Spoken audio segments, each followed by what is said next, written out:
রোজ রোজ তেল মশলাযুক্ত খাবার না খেয়ে এই প্রচণ্ড গরমে একবার এই রেসিপিটা বানিয়ে দেখো। এটা ভীষণ হেলদি আর ভীষণ টেস্টি। সকালে জলখাবারের জন্য বা সন্ধ্যের টিফিনের জন্য এটা ঝটপট বানিয়ে নেওয়া যায়। আর এইভাবে বানালে দেখবি বাচ্চাদের ভীষণ পছন্দ হবে। তাহলে চলো চটপট রেসিপিটা শুরু করি আর সবাইকে রান্না আলাপে স্বাগত জানাই। আশা করছি সবাই খুব ভালো আছো। এই রেসিপিটা বানানোর জন্য আমি এক বাটি সুজি নিয়েছি। বাকি উপকরণগুলোর পরিমাণটা ঠিক রাখার জন্য এই বাটিটাই আমি ব্যবহার করছি। ওই বাটি মাপ করেই আমি এক বাটি দই নিয়ে নিলাম। আর দইটা দেওয়ার পর আরও এক বাটি জল দিয়ে দিলাম। এই জলটা হালকা উষ্ণ ব্যবহার করেছি। এরপর সবটাকে ভালো করে একবার মিশিয়ে নিচ্ছি। ভালো করে মেশানো হয়ে গেলে এটাকে ঢাকা দিয়ে মোটামুটি 5 মিনিট রেস্টে রেখে দেবো। এতে সুজিটা ভালোভাবে জলটা টেনে নেবে আর সফট হয়ে যাবে। এটা যতক্ষণ রেস্টে থাকছে ততক্ষণ একটা পেস্ট বানিয়ে নেব। এখানে অল্প করে চিড়ে নিয়ে নিয়েছি। এই চিড়েটা বাজারে যে এমনি কিনতে পাওয়া যায় পাতলা চিড়েগুলো সেটাই নিয়েছি। এটা মিক্সিতে পেস্ট করে নিয়ে একটু গুঁড়ো করে নেব। এখানে আমার 5 মিনিট হয়ে গেছে। এবার সুজির ব্যাটারটা চেক করে নিচ্ছি। দেখো এটা কতটা ঘন হয়ে গেছে। এটাকে আরও একবার ভালো করে ফেটিয়ে নিয়ে কতগুলো উপকরণ মিশিয়ে দেবো। ওই যে চিড়েটা আমি গুঁড়ো করে নিয়েছি সেটা এখানে 2 চামচ দিয়ে দিচ্ছি। এই রেসিপিটা শুধু সুজি দিয়েই বানানো যায়, তবে একটুখানি চিড়ে গুঁড়ো করে মিশালাম, এটাতে টেস্টটা ভালো আসবে। শেষে দিলাম 1 চামচ চালের গুঁড়ো আর পরিমাণ মতো লবণ। এইবার এটাকে ভালো করে ফেটিয়ে নিচ্ছি যাতে সব উপকরণগুলো ভালোভাবে মিশে যায়। এই পর্যায়ে যদি মনে হয় একটুখানি জল লাগবে তাহলে পরিমাণ মতো জল মেশাতে পারো। আমার যেমন এখানে মনে হচ্ছে একটুখানি জল লাগবে, তাই আমি অল্প করে জল মিশিয়ে নিলাম। এটাকে আবারও একবার ভালো করে ফেটিয়ে নেব।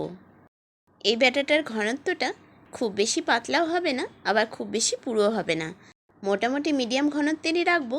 তবে এখন একটু পাতলাই রাখলাম, কারণ চিড়েটা যেহেতু দেওয়া হয়েছে আর চালের গুঁড়োর সঙ্গে দিয়েছি, তাই ব্যাটারটা অনেকটাই ঘন হয়ে যাবে। এইবার একটা মিডিয়াম সাইজের আলুকে এইভাবে ছোট ছোট করে কেটে নিয়েছি। আলুর পিসগুলো দেখে নাও, ঠিক এইরকমভাবেই কাটার চেষ্টা করো, এতে রেসিপিটা একদম পারফেক্ট হবে। এবার এই আলুটাকে ভালো করে জলে ধুয়ে নিয়ে গ্যাসের ফ্লেমটা অন করে নিলাম। একটা কড়াই বসিয়ে নিলাম। দিলাম এতে পরিমাণ মতো সর্ষের তেল। তেলটা একটু ভালোভাবে গরম হয়ে গেলে এতে ফোড়নের জন্য দিলাম 1 চামচ গোটা সর্ষে আর 1 চামচ গোটা জিরে। জিরে আর সর্ষেটা ভালোভাবে ভাজা হয়ে গেলে দিলাম কতগুলো কারি পাতা। কারি পাতাগুলোকে খুন্তি দিয়ে নাড়িয়ে ভালো করে একটু ভেজে নিতে হবে। এই সবগুলো ভালো করে ভাজা হয়ে গেলে ওই কেটে রাখা আলুটা দিয়ে দেবো।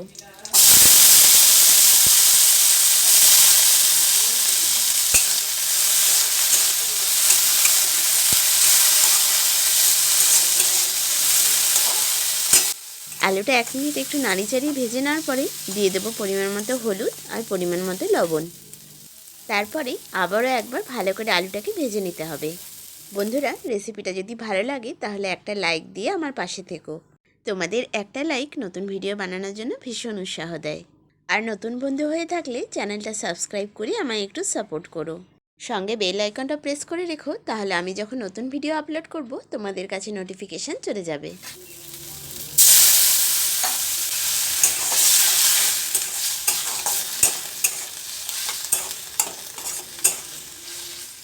আলুটা নিচে লেগে যাচ্ছিল, তাই একটু জল দিয়ে দিলাম। এরপর কয়েকটা আগে থেকে সিদ্ধ করে রাখা আলু হাতে স্ম্যাশ করে দিয়ে দিচ্ছি। এতে স্টাফিংটা বেশ সুন্দর খেতে লাগে। সবশেষে আবারও একটু জল দিয়ে ভালো করে এটা রান্না করে নিতে হবে, যতক্ষণ না ছোটো আলুগুলি সিদ্ধ হচ্ছে। আমি এখানে জলটা আর খুব বেশি দিলাম না, অল্প করেই দিলাম, এতেই আলুটা মোটামুটি সিদ্ধ হয়ে যাবে। এইটা রান্না করতে খুব জোর 5 থেকে 6 মিনিট লাগবে, আলুটা সিদ্ধ হতে যতক্ষণ। আমি এটা সম্পূর্ণ নিরামিষই বানাচ্ছি, তাই আর পেঁয়াজ রসুনটা দিলাম না। দেখো আলুগুলো সব সিদ্ধ হয়ে গেছে আর পুরটা আমাদের রেডি হয়ে গেছে। তাই কড়াইটা নামিয়ে নিলাম আর ব্যাটারটা চেক করে নিচ্ছি। ব্যাটারের ঘনত্বটা দেখো একদম ঠিক আছে। এবার এই ব্যাটারে সবশেষে মিশিয়ে দেবো সামান্য একটু ইনো, ওই যেগুলোকে আমরা ফ্রুট সল্ট বলে থাকি। এই সবুজ একটা পাতা নিলাম, তবে এটা আমার পুরোটা লাগবে না।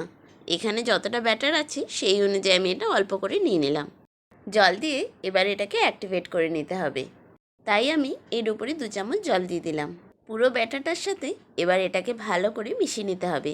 দেখো একটা ঝাঁক আসছে, এটা সম্পূর্ণ যখন ভালোভাবে মেশানো হয়ে যাবে এই ঝাঁকটা ক্লিয়ার হয়ে যাবে।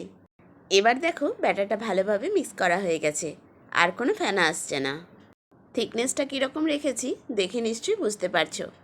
তোমরাও চেষ্টা করবে ঘনত্বটা এইরকমই রাখার, তাহলে দেখবে ইডলিগুলো খুব সুন্দর তৈরি হবে। লাস্টে যখন ব্যাটারটা আমি রেডি করছিলাম তখন কড়াইয়ে কিছুটা জল গরম করতে বসিয়ে দিয়েছিলাম।